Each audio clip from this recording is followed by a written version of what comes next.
Bumpy Johnson never raised his voice at table 7. He didn't need to. The room had already gone quiet the moment he sat down. Quiet in the way only real power can command. Not the forced silence of fear, but the careful stillness of men who understood consequences. The kind of silence that knew history was about to repeat itself. Table 7 sat in the back corner of the Palm Court Lounge on 125th Street, half hidden by cigarette smoke and low jazz drifting from a live trio near the bar. It wasn't the best table in the room. It wasn't meant to be.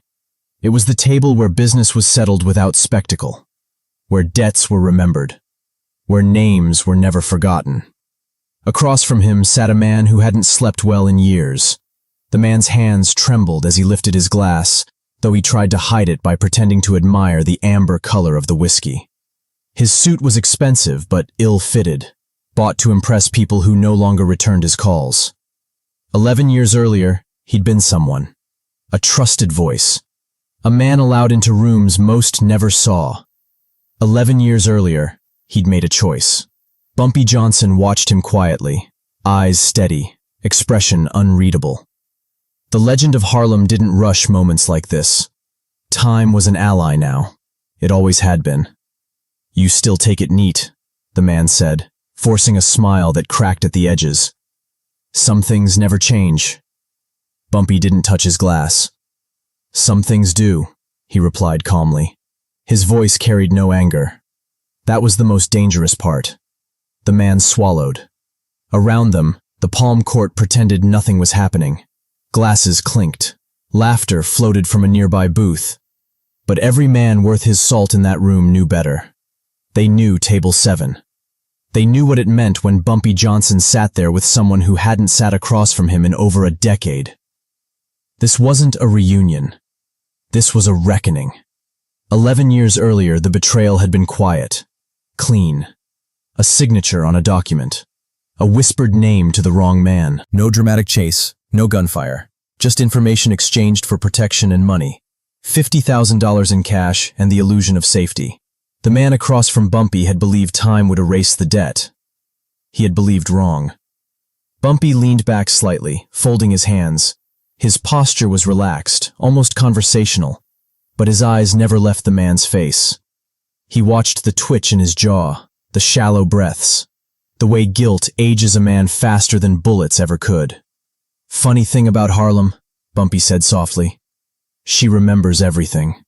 The man tried to laugh. It came out thin. "I don't know what you think this is," he said. "I thought..." After all this time, Bumpy finally reached for his glass, lifting it just enough to let the ice shift. "All this time," he repeated. "You thought I forgot." The man didn't answer, because they both knew the truth. You didn't survive Harlem in the 1930s, 40s, and 50s by forgetting. You survived by remembering every face, every favor, every slight, especially betrayal. And Bumpy Johnson was a man built on memory. Long before table 7, long before the Palm Court Lounge became neutral ground, Harlem had been a battleground of power, pride, and survival. It was a place where ambition rubbed shoulders with desperation, where jazz clubs doubled as boardrooms, and where men learned early that respect was more valuable than money. Bumpy Johnson rose in that world not because he was the loudest or the most violent, but because he understood order. He understood balance. He understood that Harlem wasn't just territory, it was a community, and communities only survived when lines were respected. By the time most of New York knew his name, Harlem already knew his reputation. He was the man who negotiated instead of escalating. The man who read poetry in his spare time and quoted Shakespeare with the same ease he discussed numbers. The man who could sit across from Italian mob bosses downtown and walk away with Harlem still standing. But above all else, Bumpy Johnson was known for one thing: loyalty. To Harlem. To his people. To the men who stood with him when standing with him meant risk. That loyalty wasn't blind, it was earned. And once earned, it was protected, which made betrayal unforgivable.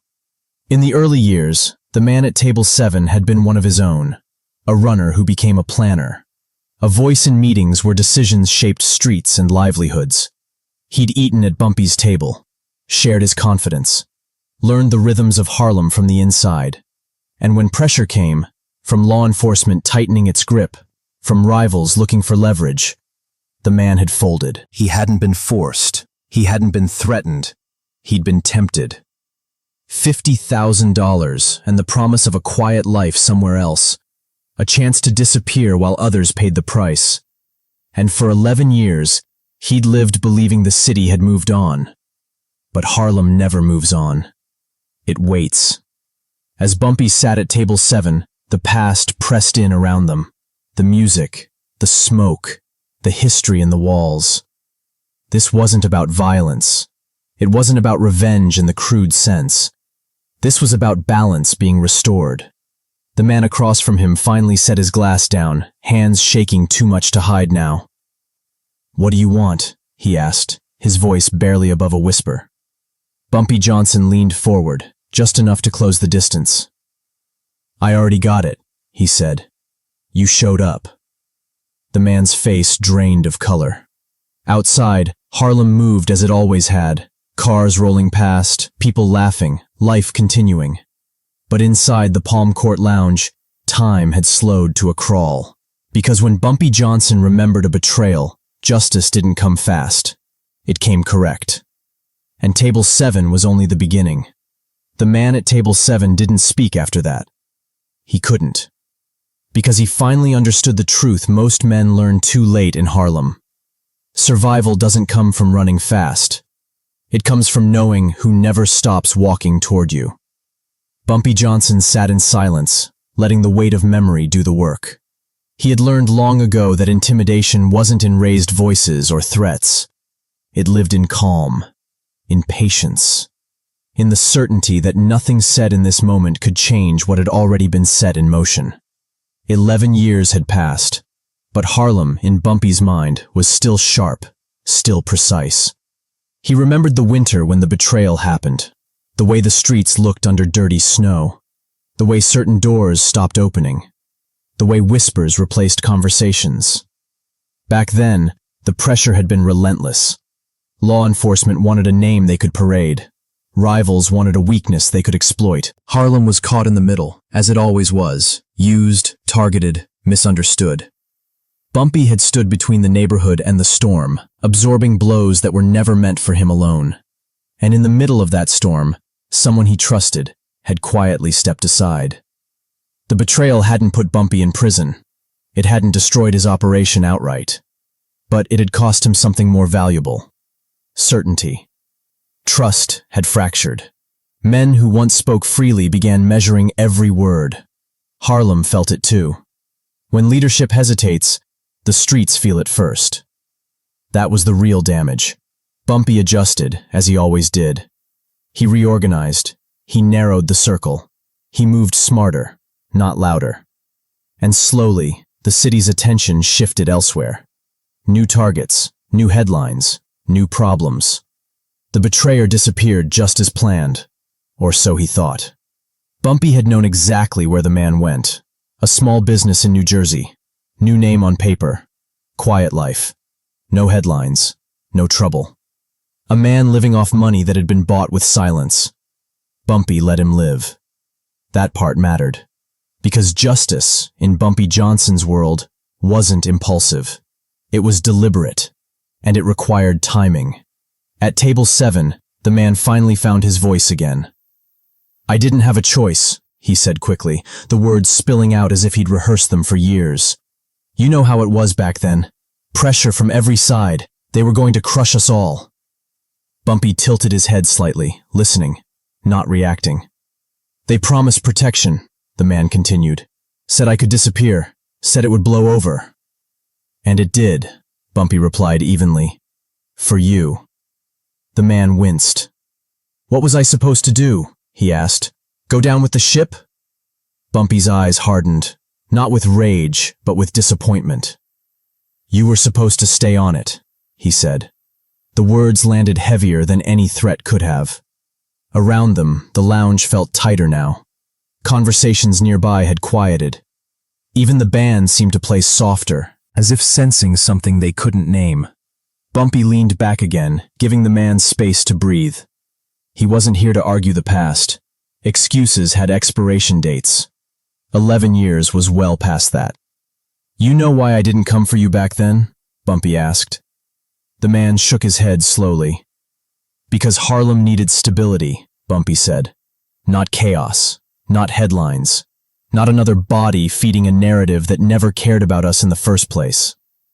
The man nodded, clinging to the explanation like a lifeline. So this, he gestured weakly around the table. This doesn't have to go any further. Bumpy's lips twitched, not a smile, not quite. It already has, he said. The challenge wasn't physical. That was the mistake most outsiders made when they tried to understand Bumpy Johnson. They thought power was proven in violence. They thought respect was taken by force. In Harlem, respect was measured in how a man handled moments like this. Bumpy had invited the betrayer back into his world, not to punish him publicly, but to confront him privately. To look him in the eye and make him face what he'd done, not as a scared man under pressure, but as a man who had lived comfortably with the consequences. And that was where the real tension lived. You've been doing business again, Bumpy said casually. The man froze. Nothing big, he said quickly. Just small things, legitimate. Bumpy nodded slowly. Harlem adjacent, he said. People you thought I wouldn't notice. The man's throat tightened. I stayed away from Harlem, he insisted. I respected that. Bumpy's gaze sharpened. You stayed away from the streets, he corrected, not the people. That distinction mattered. In Harlem, influence traveled faster than money. Names moved through barbershops, churches, back rooms, and kitchens. Bumpy heard everything. He didn't need to chase information. It came to him. And what he'd heard was simple. The man who betrayed him was trying to step back into the ecosystem, quietly, carefully, believing enough time had passed to make him invisible. That was the challenge. Not the betrayal itself, but the assumption that it no longer mattered. Bumpy leaned forward again, his voice dropping just enough to demand attention. You took something that night, he said. Not money, not safety. You took trust out of Harlem. The man's eyes glistened. I can fix it, he said desperately. I'll make it right. Money, connections, whatever you want. Bumpy studied him for a long moment. This was the moment where legends were misunderstood. Because Bumpy Johnson had never been a man who could be bought back into forgetting. You already paid, Bumpy said quietly. Now you're going to learn what it bought you. The man's breathing grew shallow. Outside, a siren wailed briefly, then faded. Life continued. Harlem endured. But inside, the air was thick with inevitability. The confrontation was no longer coming. It had already begun. The man at table 7 had always believed there were two kinds of danger. The loud kind, the kind that announced itself with shouting, with threats, with visible force. And the quiet kind, the kind that crept up on you slowly, disguised as calm conversation and polite smiles. He was now sitting inside the second kind. Bumpy Johnson hadn't touched his drink. That detail gnawed at the man more than anything else. In the old days, when business was concluded, glasses were raised, to closure, to survival, to moving on. This time, there would be no toast. Do you remember the night you left? Bumpy asked. The question landed softly, but it hit deep. The man nodded, his eyes fixed on the table. Snow was coming down. Streets were empty. Bumpy nodded as well. You didn't say goodbye. I couldn't, the man said. If I'd looked back, you might have remembered who you were, Bumpy finished. The words weren't cruel. They were precise, surgical, the kind that stripped away all the stories men tell themselves to sleep at night. The man exhaled slowly, his shoulders sagging. I thought if enough time passed, it wouldn't matter anymore. That's where you misjudged Harlem, Bumpy replied. Time doesn't erase. It preserves. Bumpy Johnson's power had never come from unpredictability. It came from consistency. People knew exactly how he would respond to certain lines being crossed. Betrayal was one of them. But this wasn't about punishing the past. This was about the present. about the message that would ripple outward once this meeting ended. Because others were watching, not from across the room, but from across the city. Men who'd heard whispers that the ghost from Jersey had been invited back into Harlem's orbit. Men who wondered whether loyalty still meant something in a world that kept changing. Bumpy understood something many never did. Authority only lasts as long as its standards. Let one betrayal slide long enough, and soon it wasn't an exception. It was a precedent. The man looked up suddenly, desperation flashing across his face. "Is this about them?" he asked. "Because I can disappear again. I'll leave the city, I swear." Bumpy's eyes softened, not with mercy, but with clarity. "Running doesn't fix what you broke," he said. "It just moves the damage somewhere else." The man swallowed hard. "What do you want from me?" he asked again, the question sounding smaller this time. Bumpy leaned back, folding his hands across his chest. "I want you to understand something first." The band finished a song, the applause brief and polite. Glasses were refilled at the bar. Somewhere, laughter burst out and then quickly died down. Bumpy waited until the noise settled. "When you sold me out," he said, "you didn't just sell information. You sold an idea, that pressure justifies disloyalty." The man shook his head weakly. "I never meant it like that." "But that's how it works," Bumpy continued. "One man makes a choice, and suddenly everyone's watching to see if it was worth it." The man's hands clenched. "And for 11 years, Bumpy went on, you've been walking proof that betrayal pays." Silence. "That can't stand." The challenge now was moral, not physical. Bumpy wasn't deciding what to do to the man. He was deciding what kind of Harlem would exist after this night. "People remember you," Bumpy said. "They remember how close you were, how trusted you were." The man's voice cracked. "Then let me make it right. Let me speak. I'll tell them the truth." Bumpy studied him carefully. "What truth?" he asked. "That I was wrong," the man said quickly. "That loyalty matters. That what I did cost more than it gained." Bumpy nodded slowly. "Words don't travel far without proof," he said. The man's chest rose and fell rapidly. "Then give me something to do." Bumpy's gaze hardened. "I am." This was the moment the man had feared since the invitation arrived. Not punishment, but responsibility. Bumpy leaned forward, his elbows resting lightly on the table. "You're going to step back into Harlem," he said. "Not as a player, not as a decision-maker, as a witness." The man blinked. "A witness to what?" "To consequences," Bumpy replied. "To the cost of choosing yourself over the people who trusted you." The man's eyes darted around the room, as if looking for escape. "You'll speak where I tell you to speak," Bumpy continued. "You'll say exactly what you did, exactly why you did it, and exactly what it earned you." The man's voice trembled. "And after that?" Bumpy held his gaze. "After that," he said, "you'll live with the respect you forfeited." The man's face crumpled. "You're going to ruin me." Bumpy shook his head slowly. "No," he said. "I'm going to correct the story." There was a difference. In Harlem, stories were currency. They shaped behavior. They taught young men what mattered and what didn't. For 11 years, the wrong lesson had been circulating quietly. Tonight, that lesson was about to be rewritten. The man slumped back in his chair, defeated. "You're not afraid of me," he said quietly. "Not anymore." Bumpy nodded. "I never was." The words weren't arrogant, they were factual. Bumpy Johnson didn't fear traitors. He feared what happened when betrayal went unanswered. The man reached for his glass again, but his hand shook too much.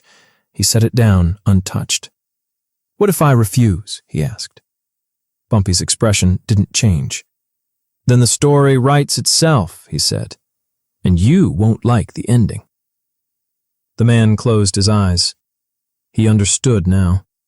This wasn't about survival. It was about meaning. And at table 7, meaning had already been decided. Bumpy stood slowly, signaling the end of the meeting. Tomorrow, he said. You start. The man looked up, panic in his eyes. Tomorrow. Bumpy adjusted his coat. Justice doesn't wait once it remembers, he said. He turned and walked away, leaving the man alone with the sound of his own breathing and the weight of 11 years crashing down at once. The real confrontation was coming, and it wouldn't happen in shadows. By noon the next day, Harlem already knew something was different. Not because anyone had announced it, not because rumors were flying, but because certain doors opened that hadn't opened in years, and certain men walked through them carrying the weight of unfinished business. The man who had once disappeared was back, not quietly, not comfortably, and not on his own terms. He stood just inside the doorway of a modest social hall off Lenox Avenue, a place normally reserved for community meetings, charity gatherings, and neighborhood discussions that never made the papers. Folding chairs lined the floor. Old photographs of Harlem's past watched from the walls. Marches, parades, musicians, boxers, pastors. Proof that history lived here, even when it wasn't being spoken aloud. The man adjusted his tie for the third time in a minute. His hands were slick with sweat. Men filled the room slowly. Not crowds, never crowds for something like this. Just the right people. Barbers, business owners, organizers, quiet figures whose opinions traveled further than their voices ever did. And in the back, standing without ceremony, was Bumpy Johnson. He hadn't taken a seat. He never did when history was being corrected. The man cleared his throat, stepping forward. There was no podium, no microphone, just open space and open eyes. I know most of you, he began, his voice uneven.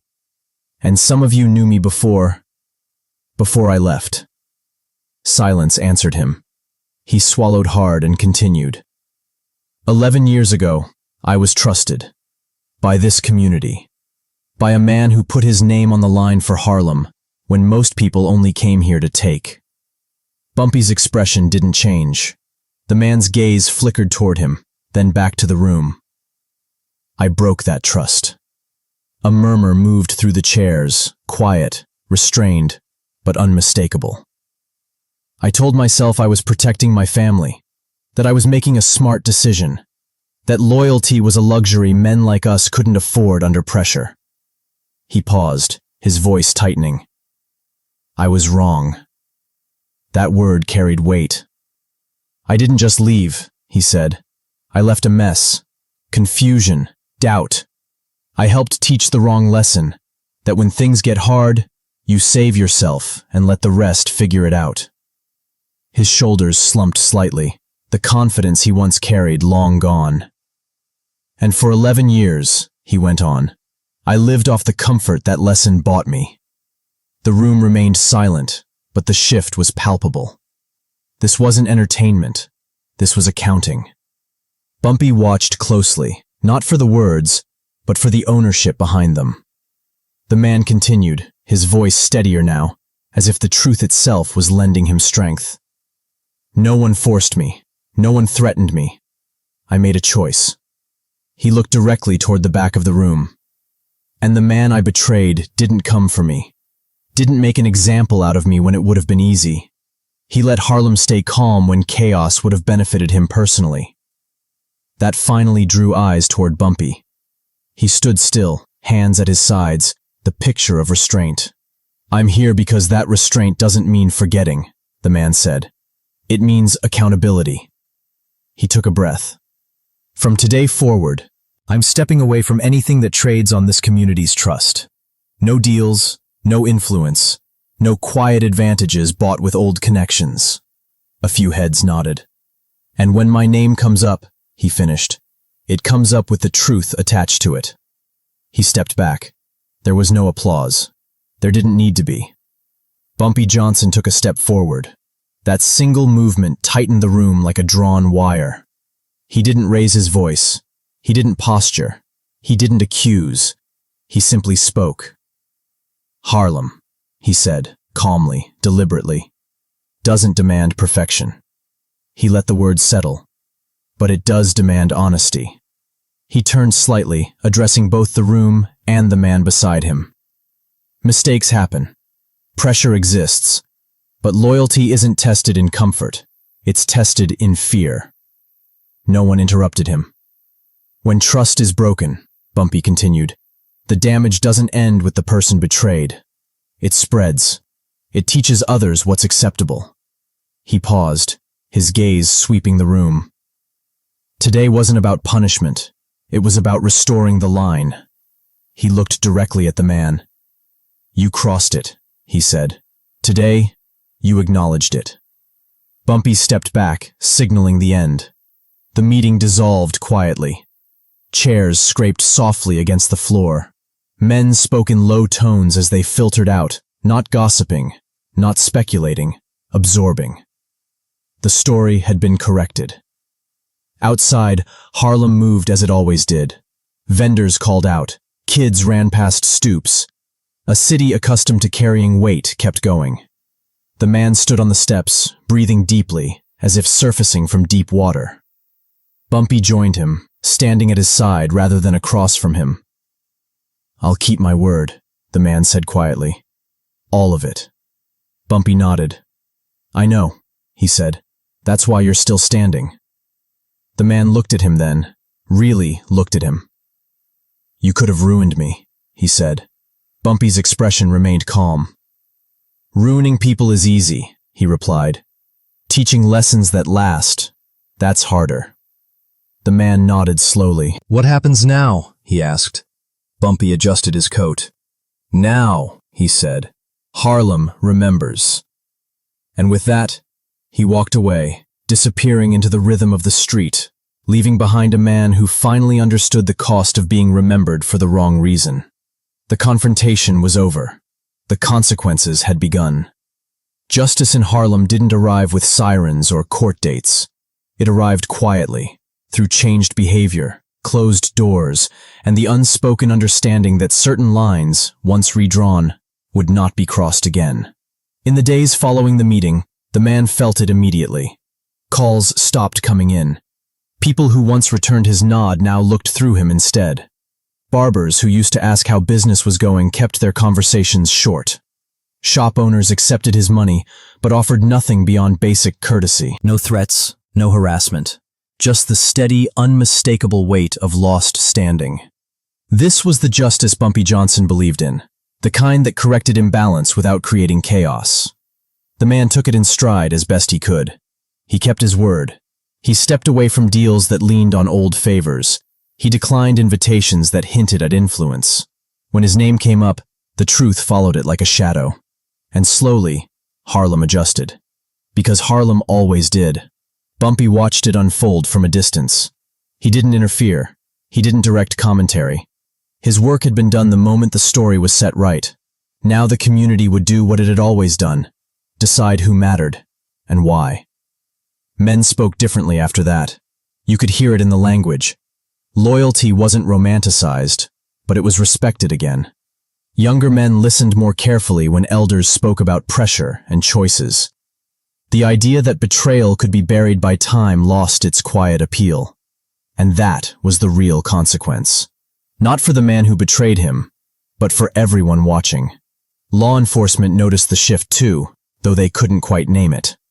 Harlem grew quieter in certain ways. Not less alive, just more ordered. Fewer impulsive moves, fewer loose ends. The kind of calm that comes when leadership is understood rather than challenged.